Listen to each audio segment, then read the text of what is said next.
Hey, what's up, everybody? Let's Talk Jets Radio. Hope you guys are all doing well, staying safe out there. Just a quick video here with some updates on the salary cap. Obviously, Trumaine Johnson's $11 million came off the books today, and what an embarrassing contract that was. I believe he made something along the lines of like $34 million in his only 2 years here, and really didn't have any kind of production to warrant anything close to that. So good riddance there. I believe $11 million comes off the book. I was a little bit surprised, though, that they chose to take all that money this year. I believe there was an option that they could have had. I think like some of it deferred over to next year, where I think we all agree they would probably be in better position to be a contender next year, and that money might be a little bit more useful. Although I guess having it now, if they don't spend it, I'm pretty sure it can still be rolled over. So something to consider there. The other news, obviously, and this is something I'm not totally sure about. Maybe you guys could help.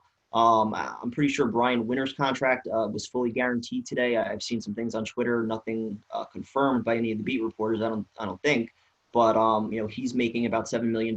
So I personally don't have an issue with that. If Brian Winters is going to be here, I know he's not a favorite amongst a lot of Jet fans out there. But he's always been very good to us. And aside from that, the guy's a freaking warrior.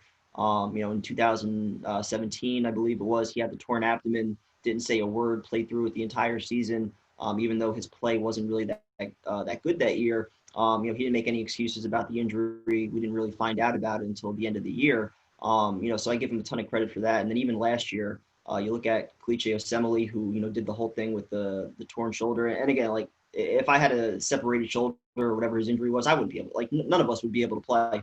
So I'm not blaming Osemele, but he didn't play, made a whole issue of it. And Brian Winters, he still went out there every single week and competed. So obviously when he's injured and he's not 100%, not necessarily the best offensive lineman, but when he is healthy, the dude's a warrior, especially in the run game. I think he's an above average offensive lineman when he is healthy. We just haven't seen him healthy for that long.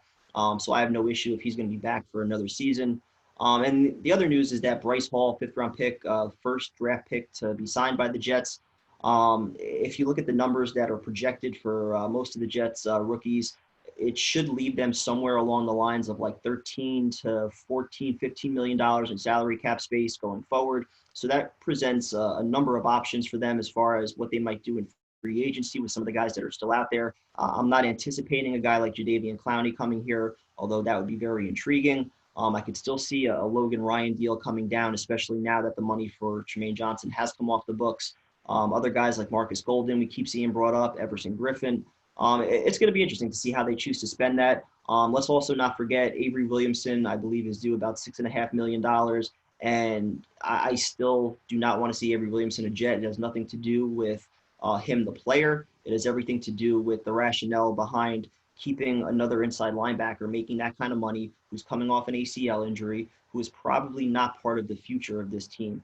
You're getting C.J. Mosley back. You had guys like Hewitt, Burgess, even Cashman for a little while, who showed that they can play at that position when guys went down. You also signed Patrick Owasu from Baltimore, who has experience starting with C.J. Mosley. So I think with all those inside linebackers you have, to pay $6.5 million for Avery Williamson coming off an ACL injury when he's probably not part of your future, I just don't think that makes a lot of sense, even though he is a very good football player. So, if you look at it like that, if you do decide to move on from Williamson on top of the money that they just got back from Trumaine Johnson, you're looking at possibly about $20 million left to spend.